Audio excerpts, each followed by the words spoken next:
oui, on y va. Voilà. Eh bien, que Dieu nous bénisse tous, nous remplisse de son esprit, de son amour, que nous soyons tous dans la paix, la joie du Seigneur. Merci pour la louange que nous venons d'entendre et qui nous mène vers les cieux. Avant d'entrer dans le vif du sujet, je voudrais parler de quelque chose tout à fait en dehors de ce qui va suivre. Voilà. Je voudrais, vers 722 avant Jésus-Christ, les Assyriens déportent le peuple d'Israël. Ils l'emmènent vers l'Est. Vers l'Est, c'est l'Irak actuel. C'est là l'origine de ce qu'on appelle les 10 tribus perdues. Parce que 722 avant Jésus-Christ, bon, ça fait plus de 2700 ans, et on n'a plus eu de nouvelles de ces 10 tribus déportées par les Assyriens. On n'a plus de nouvelles jusque, il y a 50, 60, 70 ans environ, il y a un rabbin qui s'est mis en quête de rechercher ce qu'étaient devenus ces 10 tribus perdues. Et actuellement, on peut dire que les descendants de ces 10 tribus perdues ont été retrouvés. Vous vous rendez compte ? 2700 avant Jésus-Christ. Alors, la première tribu qui est complètement rentrée en Israël, c'est la tribu de Dan, où les Danites, ce sont les Falachas, ce sont des Noirs d'Afrique, d'Éthiopie. Eux sont tous rentrés en Israël.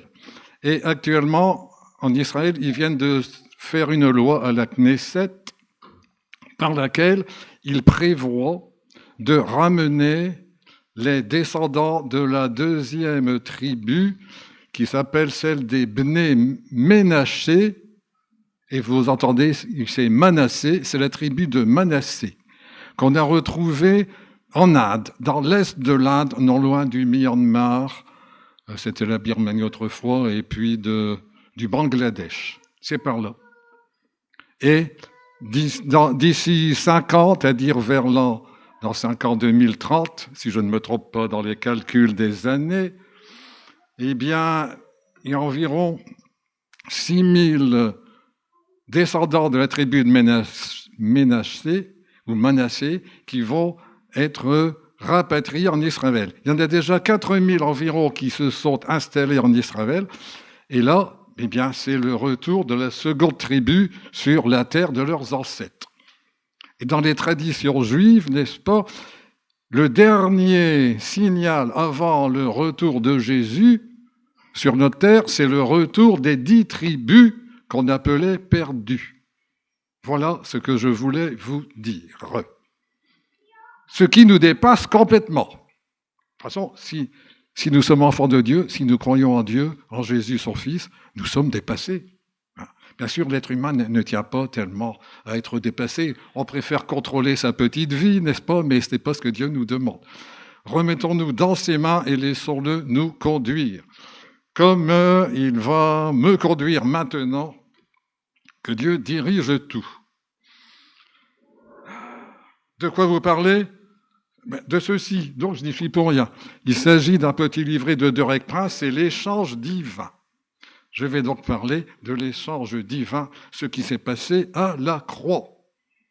Et là aussi, eh bien, vous verrez combien nous sommes dépassés.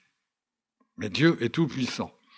Y a-t-il rien qui soit étonnant de la part de l'Éternel ? N'est-ce pas ? Rien n'est étonnant de sa part. Sachons-le. Et puis, je vais commencer par Philippiens 4, 19. Et mon Dieu pourvoira à tous vos besoins selon sa richesse avec gloire en Jésus-Christ. Pourvoir à tous nos besoins. Les besoins, notre corps, notre âme, notre esprit. Dieu pourvoit à tous nos besoins. C'est un très vaste programme. Non seulement pour moi-même, par exemple, mais pour chacun de nous, enfants de Dieu. Dieu va pourvoir à tous nos besoins. C'est indiqué, c'est écrit, c'est la parole. Quel programme qui nous dépasse. Et y a-t-il rien qui soit étonnant de la part de l'Éternel? En dehors de nos besoins, non pas nos désirs, hein, c'est pas tout à fait pareil. Hein, on parle des besoins. En dehors de nos besoins, ou en plus de nos besoins, je dirais, équilibrés, normaux, il y a nos douleurs, nos souffrances, nos peines. Dieu pourvoira à tous nos besoins. Et le récit le plus complet de ce qui fut accompli à la croix par Jésus, c'est donné par Ésaïe 700 ans avant que ne vienne Jésus. C'est Ésaïe 53, 6. Nous étions tous errants comme des brebis, chacun suivait la propre voie, sa propre voie. C'est-à-dire, si nous n'avons pas été des meurtriers, des voleurs ou autres, il n'empêche que nous tous, les humains, nous avons voulu suivre notre propre voie. C'est-à-dire refuser de croire en Dieu, refuser son aide. Nous, Gaulois réfractaires, ne sommes-nous pas héritiers d'une révolution, n'est-ce pas, dont on nous parle et on ne parle? C'est notre héritage aussi. L'être humain rebelle. Nous étions rebelles. Nous avons suivi notre propre voie. Nous voulions suivre notre propre voie. Jusqu'au jour où, par exemple, je dirais, en ce qui me concerne, jusqu'au jour où mon monde s'écroule complètement. Et alors là, il me reste une seule solution. Dieu ou rien. Et ensuite, eh bien, je n'en parlerai pas davantage, mais c'est ainsi. Merci Seigneur, nous étions rebelles. Et donc, nous avons péché. Mais, je reprends le fil de ma pensée. Nous avons tourné le dos à Dieu.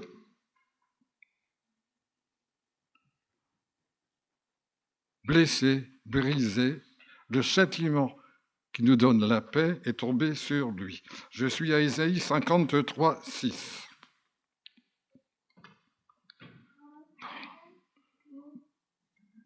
Voilà, j'y suis revenu. L'Éternel a fait retomber sur lui, l'iniquité de nous tous. Non seulement Jésus s'est identifié à nos iniquités, à notre péché, mais il a enduré les conséquences de notre péché. Est retombée sur lui l'iniquité de nous tous. Jésus est comme le bouc émissaire dont on nous parle dans Lévitique. Le sacrificateur imposait les mains sur la tête du bouc. Il confessait sur lui le péché des enfants d'Israël.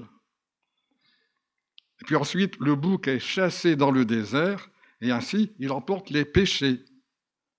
Eh bien, ici, on peut faire la correspondance avec Jésus, qui a porté sur lui nos péchés pour nous en délivrer. Telle est la véritable signification et le but de la croix.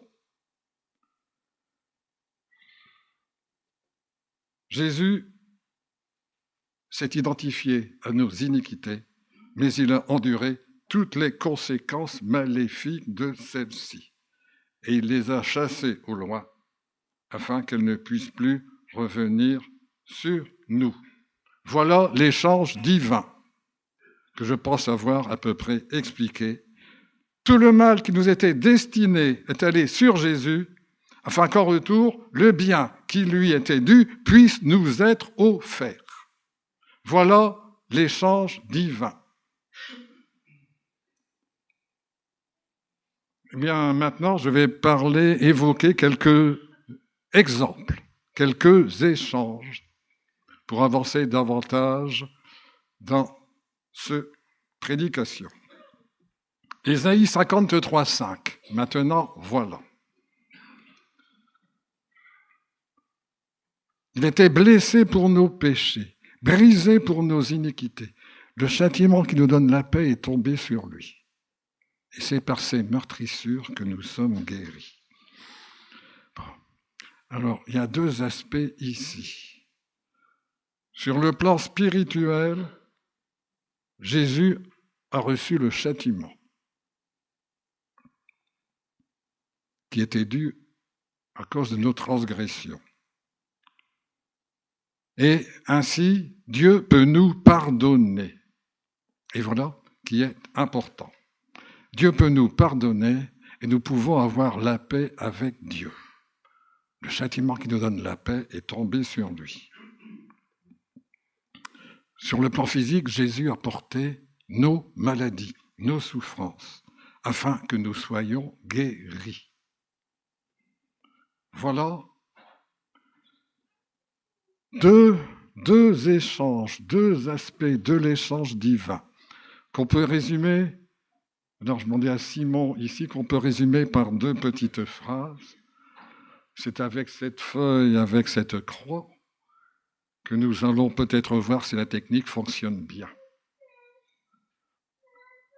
Voilà.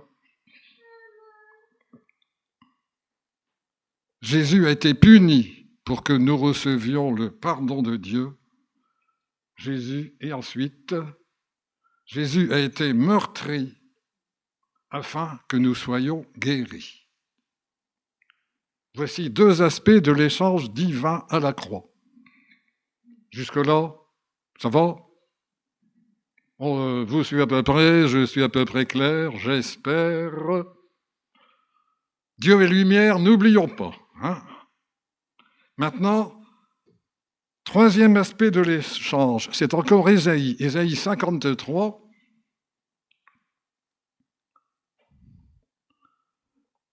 Je prendrai le milieu, il s'est livré lui-même à la mort.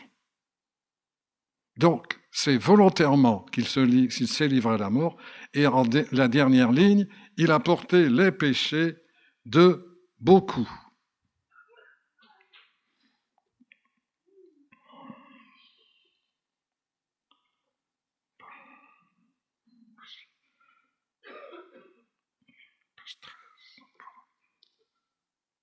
Sur la croix, le péché de toute l'humanité a été transféré sur l'âme de Jésus. C'est ce que nous montre, il s'est livré lui-même à la mort. Par sa mort, Jésus a fait l'expiation du péché de la race humaine tout entière.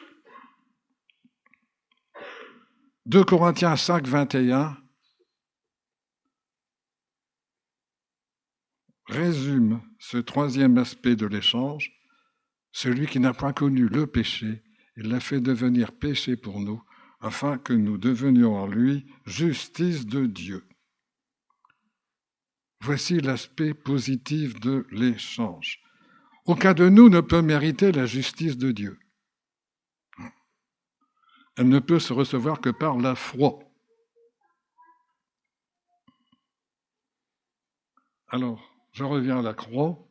Et troisième aspect de l'échange,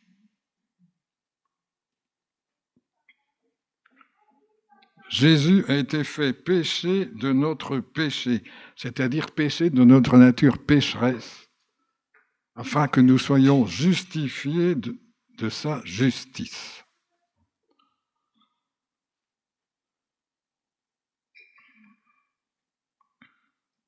Et l'aspect suivant de l'échange, eh bien, c'est la suite logique. La suite logique, quelle est la conséquence finale du péché ? Ézéchiel nous dit, l'âme qui pêche, c'est celle qui mourra. Ou Jacques, le péché étant consommé, produit la mort. Eh bien, Romains 6, 23,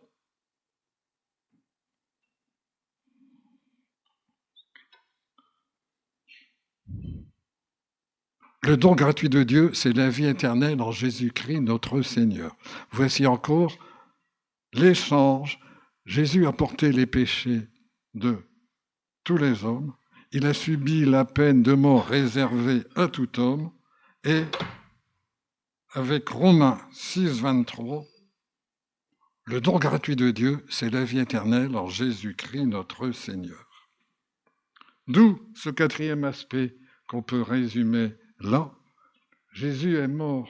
Non, c'est pas tout à fait celui-là. Si. Si. Bon, voilà. Vous suivez bien, c'est très bien. Moi, je n'y suis pas du tout. Enfin, presque pas. Bon. Jésus est mort à notre place afin que nous recevions sa vie. C'était le quatrième aspect. Bon. Je continue et cet aspect ici, ça concerne une souffrance émotionnelle, c'est la honte. Qu'est-ce que la honte? Alors j'ai pris une définition du Larousse ou autre. Trouble de l'âme causé par la crainte du déshonneur ou du ridicule. Ou encore, la conscience d'avoir commis une faute.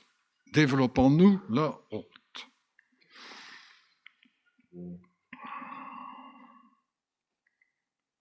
Dans Hébreux 12.2, il est écrit « Jésus a souffert la croix, méprisé l'ignominie ». Il a méprisé l'ignominie, c'est-à-dire la honte extrême, la honte à son degré le plus élevé. Comment? Pourquoi? Parce que être exécuté sur la croix, à l'époque des Romains, c'est la mort la plus honteuse de toutes, réservée aux criminels les plus vils. La personne qui devait mourir était dépouillée de tous ses vêtements et exposée nue au regard des passants qui se moquaient d'elle. Voilà le degré de honte que Jésus a enduré lorsqu'il était pendu à la croix.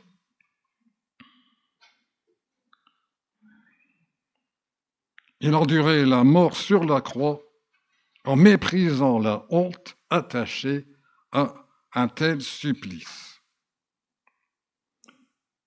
Et au lieu de la honte, que Dieu veut-il nous donner? C'est indiqué dans Hébreux 2.10. Il convenait en effet que celui pour qui et par qui sont toutes choses, c'est-à-dire Dieu, et qui voulait conduire à la gloire beaucoup de fils, est élevé à la perfection par les souffrances, le prince de leur salut, c'est-à-dire Jésus. Alors, c'est la phrase du milieu qui m'intéresse. Dieu veut conduire à la gloire beaucoup de fils. Et cet échange, quel est-il? Eh bien,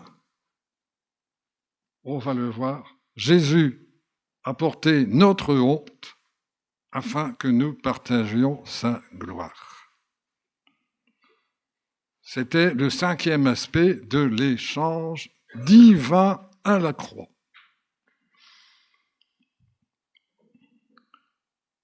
Une blessure encore plus atroce que la honte, c'est le rejet. Le rejet, qui prend ses racines dans les relations brisées. Et le rejet que nous rencontrons tous un jour ou l'autre, plus ou moins. Le rejet, dans sa forme initiale, qu'est-ce que c'est? C'est celui qui est causé par les parents qui rejettent leurs propres enfants. Et le rejet peut se faire sentir dès le sein maternel. Dans le corps maternel, le futur bébé ressent le rejet. Si la mère ne veut pas de cet enfant.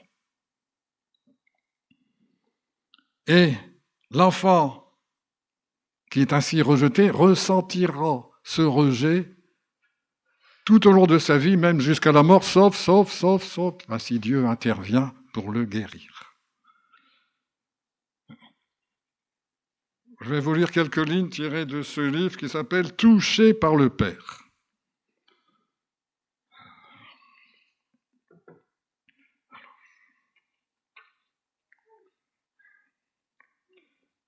Certains des problèmes les plus sévères auxquels les gens doivent faire face sont enracinés dans des expériences prénatales. Bien avant que nous, êtres humains, soyons capables de pensée cognitive, c'est-à-dire bien avant que nous soyons capables de connaître, de réfléchir, de parler. L'atmosphère et les impressions qui nous environnent dans le sein maternel conditionnent et influencent notre être. C'est-à-dire, je vais résumer autrement, avec Descartes, le philosophe français, c'est « je pense donc je suis ». Là, c'est la pensée cognitive, c'est la réflexion. Mais, dans ce que j'ai lu, dès la vie fétale, ce n'est pas « je pense donc je suis », c'est « je ressens donc je suis ». Dès le sein maternel, le futur bébé, je vais dire l'embryon, le fœtus, ressent. Et le rejet peut se faire ressentir si c'est ce que vit ce futur bébé. J'ai encore quelques lignes. Acceptation ou bien rejet. Appartenance ou non-appartenance. Sécurité et insécurité sont les réalités auxquelles nous sommes confrontés dans le sein maternel. Il est évident que l'impact le plus direct sur les émotions de ce futur bébé, cet impact vient de la mère, particulièrement des pensées et des émotions de la mère. Mais ce qui influence le plus la mère, qui influence le plus ses émotions, ses pensées, ne sont pas les pensées et les sentiments du père envers elle et l'enfant. J'ai su articuler quand même, mes excuses. J'ai beaucoup de choses à dire, donc ça se bouscule au portillon. Mais n'empêche que je reprends cette petite phrase. L'impact le plus direct sur l'enfant vient de la mère, particulièrement de ses pensées, de ses émotions. Cependant, il est important de reconnaître ce qui influence le plus les pensées et les émotions de la mère, ce sont les pensées et les sentiments du père envers elle et l'enfant. Les deux parents jouent donc un rôle important dans la vie de l'enfant dès sa conception. C'est une petite parenthèse, mais ça concerne le rejet néanmoins, et je vais finir par ces deux petits extraits. Chacun de nous a pu être blessé dans son développement. Nos parents, aussi merveilleux chrétiens qu'ils aient pu être, ne sont pas parfaits. Étant humains, ils n'ont pas pu satisfaire à nos besoins de manière irréprochable. Dans bien des cas, eux aussi ont souffert de blessures émotionnelles et de besoins non satisfaits dans leur propre vie. Ils n'ont pu donner ce qu'ils n'avaient pas. Mais le Père désire mettre un point final à cet héritage de souffrance qui se transmet d'une génération à l'autre. Le Père aime chacun de nous. Il nous aime d'un amour éternel, qui n'est pas limité par nos conditions. Il nous aime dans notre souffrance, notre immaturité, nos besoins. Il aime trop chacun de nous pour nous laisser ainsi. Le Père nous aime tel que nous sommes, mais il nous aime trop pour nous laisser ainsi dans nos souffrances. C'est pourquoi il a envoyé Jésus. Il a envoyé Jésus qui a porté nos souffrances et Jésus qui a été crucifié volontairement.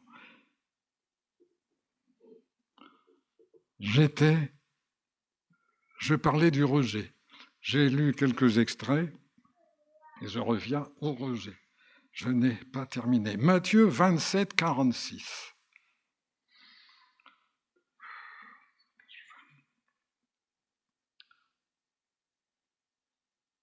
Mon Dieu, pourquoi m'as-tu abandonné?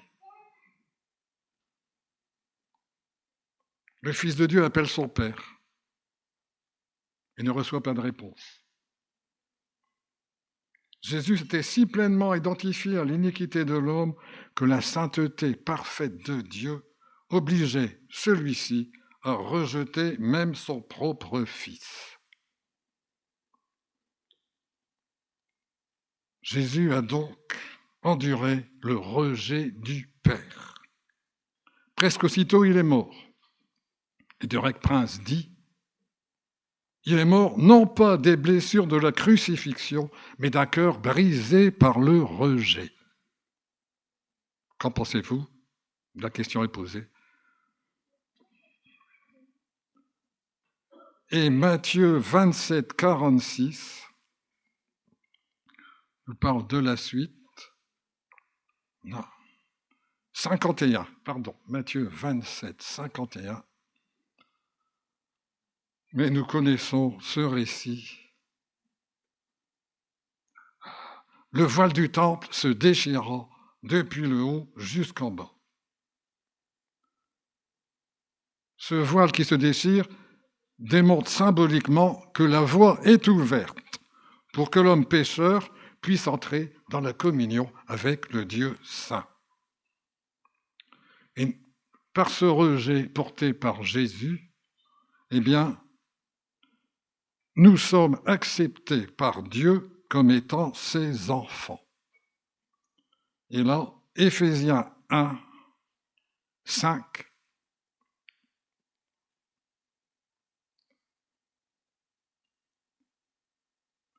Il nous a prédestinés dans son amour à être ses enfants d'adoption par Jésus-Christ, selon le bon plaisir de sa volonté. Nous sommes les enfants adoptés. Nous ne sommes pas rejetés. Dieu nous adopte, nous a adoptés par le sacrifice de Jésus. C'est là cet échange sixième. Jésus a subi le rejet afin que nous soyons acceptés par le Père. On peut trouver d'autres aspects de cet échange divin à la croix, d'autres aspects. Par exemple, 2 Corinthiens 8, 9 dit « Jésus-Christ s'est fait pauvre afin que par sa pauvreté, nous soyons enrichis. » Ou bien, on peut dire « Jésus s'est laissé attacher, cloué, pour que nous soyons libérés. » Ou bien, Jésus a subi la haine pour que nous recevions l'amour du Père. Encore, il a connu l'angoisse la plus profonde pour que nous recevions la paix. Vous vous rendez compte? Au début, je parlais, Dieu subvient à tous nos besoins. Et vous vous rendez compte? Quel moyen utiliser? Un moyen, un seul, à tous nos besoins. Quelque chose d'énorme, une seule solution, c'est la croix, le sacrifice de Jésus. À la croix, il y a un échange miraculeux. On vient d'en voir quelques-uns. Je vais terminer par le dernier. Le point culminant de l'échange, c'est Galates 3, 13, 14.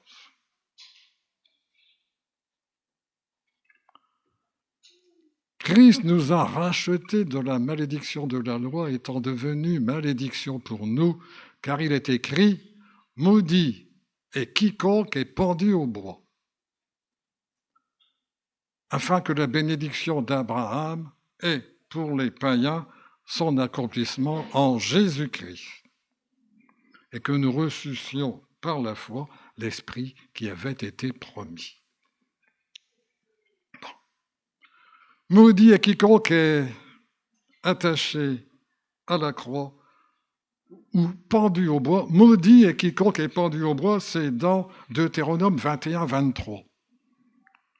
Ce verset. Celui qui est pendu au bois est un objet de malédiction auprès de Dieu.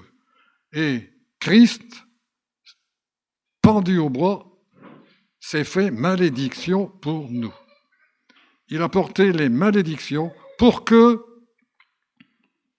nous recevions la bénédiction d'Abraham. Qu'est-ce que c'est que la bénédiction d'Abraham? C'est Genèse 12, 3, dont j'ai déjà parlé à plusieurs reprises. Tu seras une source de bénédiction, a dit Dieu à Abraham. Toutes les familles de la terre seront bénies en toi. Ce sont les bénédictions d'Abraham. Et Moïse dresse la liste de toutes les malédictions dans Deutéronome 28. On n'aime pas trop parler de ce passage. Puis quand je l'ai lu au début, je voyais que ce sont les malédictions de la loi. Je me disais, tout ça, c'est vieux, c'est ancien. Mais pas du tout.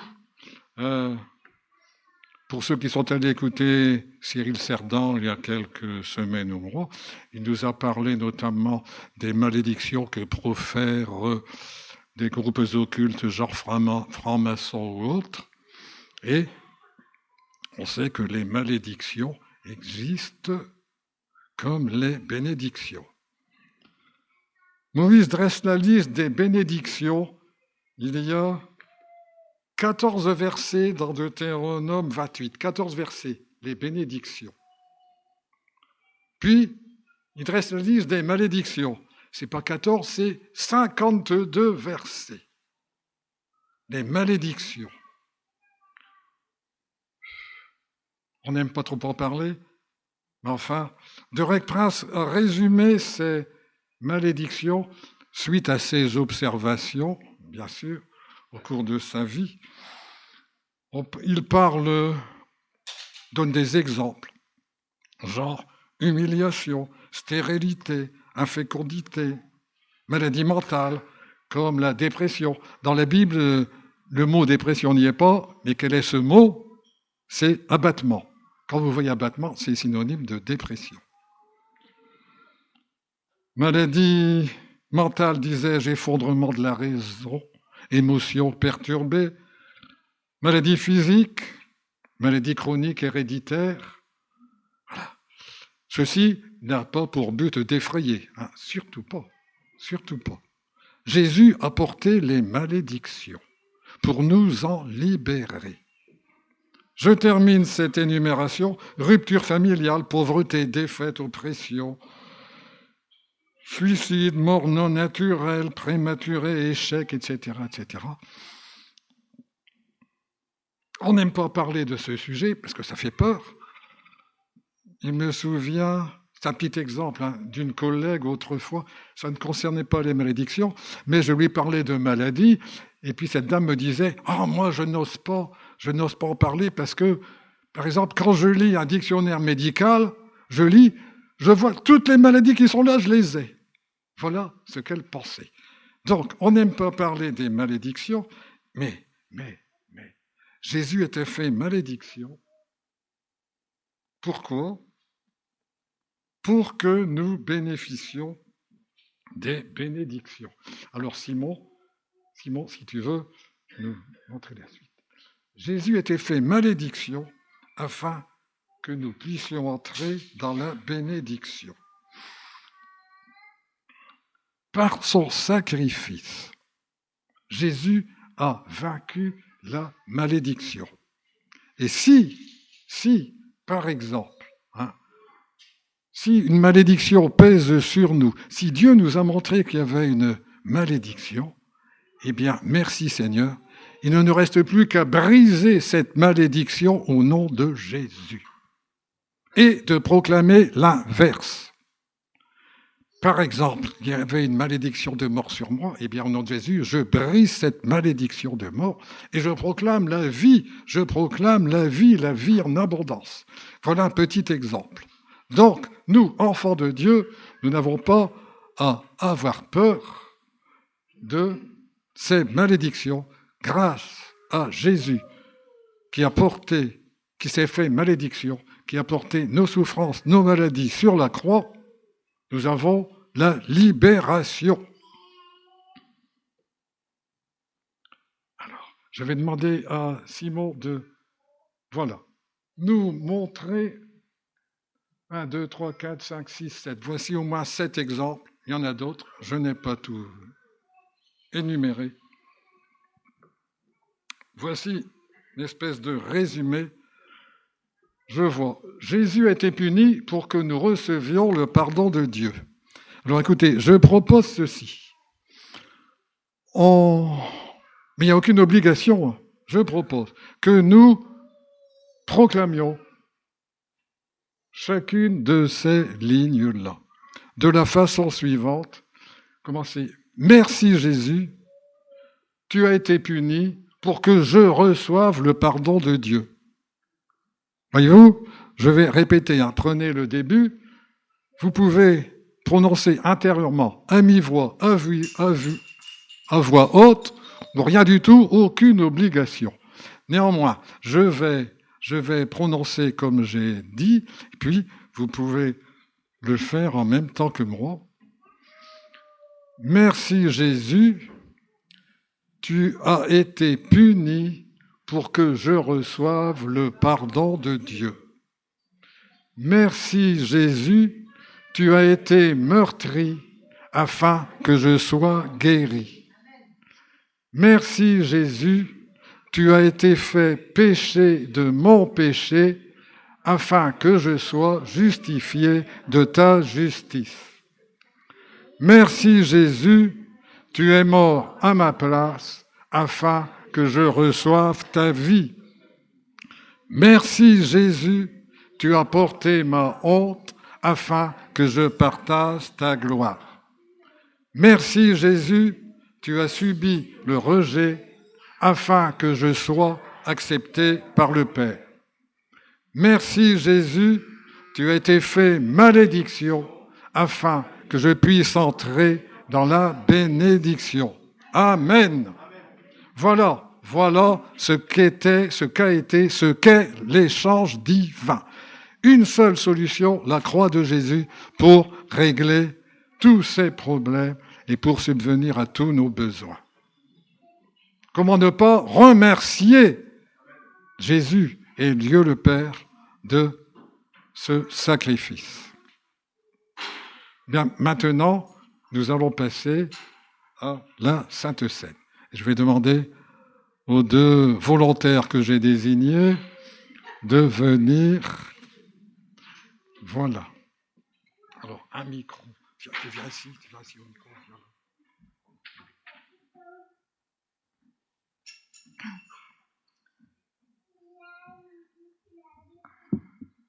Je vois pas. Je préfère prendre le micro aussi. Afin d'apprécier... Non, je vais prendre parce que ce sera mieux. Afin d'apprécier toute l'horreur de la malédiction qui est venue sur Jésus, essayons de nous l'imaginer pendu à la croix. Jésus a été rejeté par ses propres compatriotes, trahi par un de ses disciples et abandonné par les autres, bien que certains soient revenus plus tard pour suivre la fin de son agonie. Il était suspendu nu entre la terre et le ciel. Son corps était tordu de douleur à cause de ses innombrables blessures. Son âme était lourde de la culpabilité de toute la race humaine. La terre l'avait rejeté et le ciel ne répondait plus à son cri. Alors que le soleil retirait sa lumière et que l'obscurité le recouvrait, son sang coulait sur le sol, pierreux et poussiéreux. Pourtant, juste avant d'expirer, de cette obscurité est sorti un cri de triomphe final. Tout est accompli.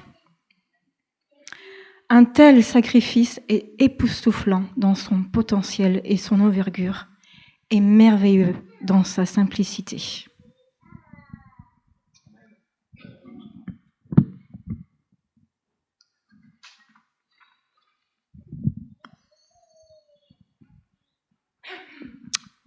C'est vrai, Seigneur, que tu as tout accompli sur cette croix, Seigneur. Tu t'es offert, Seigneur, en sacrifice pour nous, Seigneur. Et c'est vrai, Seigneur, que tu t'es fait malédiction, Seigneur, pour que nous puissions obtenir la bénédiction et la vie pour l'éternité, Seigneur. Alors ce matin, Seigneur, nous avons vraiment toutes les raisons d'élever ton nom, Seigneur, de louer ton nom, Seigneur, de rendre gloire à ton nom, Seigneur, pour ce que tu as fait, ce que tu as accompli, Seigneur. Tu t'es abaissé jusqu'à nous, Seigneur, et tu as pris notre place, Seigneur. Tu as pris, Seigneur, nos péchés sur toi, Seigneur, et nous savons, Seigneur, la bénédiction, Seigneur, et nous avons la guérison aussi dans nos meurtrissures, Seigneur. Alors ce matin, Seigneur, nous voulons vraiment, Seigneur, et pleinement nous emparer, Seigneur, prendre ce repas, ce pain, ce vin, et nous emparer, Seigneur, de toute la bénédiction, Seigneur. Nous approprier toute la bénédiction, Seigneur, parce que c'est pour cela que tu es venu, Seigneur, et que tu as tout accompli sur cette croix. Reçois vraiment toute la louange, l'honneur et la gloire qui te revient au siècle des siècles. Amen.